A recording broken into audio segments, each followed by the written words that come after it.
In a small village nestled between rolling hills and golden fields, there lived a young boy named Luca. His family was poor, and their days were spent toiling in the fields, hoping for a good harvest. Yet despite their efforts, the seasons often favored others, leaving Luca's family with little to eat and fewer smiles. One bright morning, as the sun pierced through the clouds, Luca wandered into the village square. There, in the corner of the bustling market, an old man sat with a tattered coat and a weathered face. He had a small, wooden box in front of him, filled with strange trinkets and oddities, old watches, broken keys, and dusty coins. Luca, curious, approached the old man. "What do you sell?" he asked. The old man glanced up, his eyes twinkling. "I don't sell, I trade," he said, his voice raspy but warm. "Everything here has a story, and if you have a story to trade, I'll give you something in return." Luca, intrigued, took a deep breath. "I have nothing to trade. My family has nothing." The old man smiled. "Ah, but you have something that no one else can give. Your heart is full of dreams.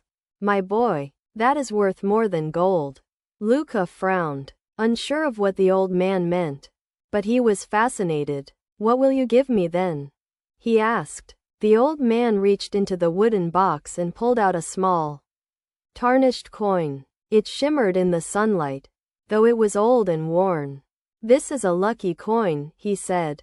"It will bring you good fortune, but only if you believe in it."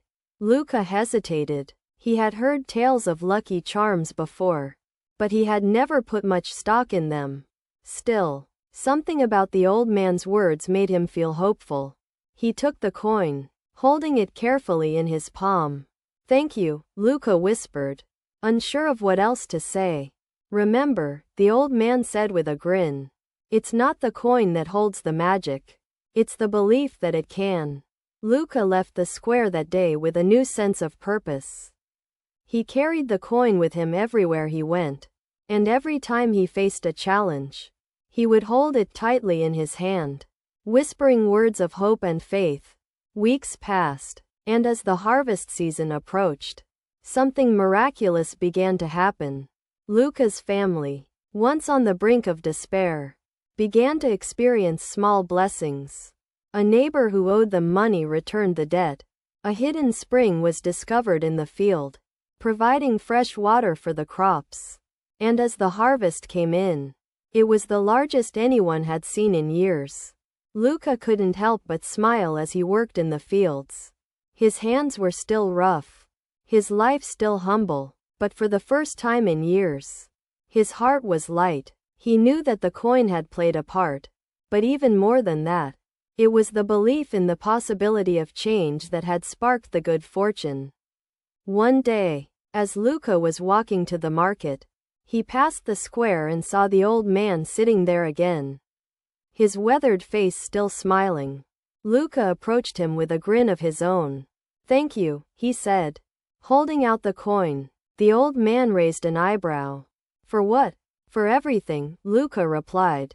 "The luck, the hope, the change." The old man nodded. "Ah, I see. But remember, my boy, the coin only shows you the way. It's your own heart that brings the true magic."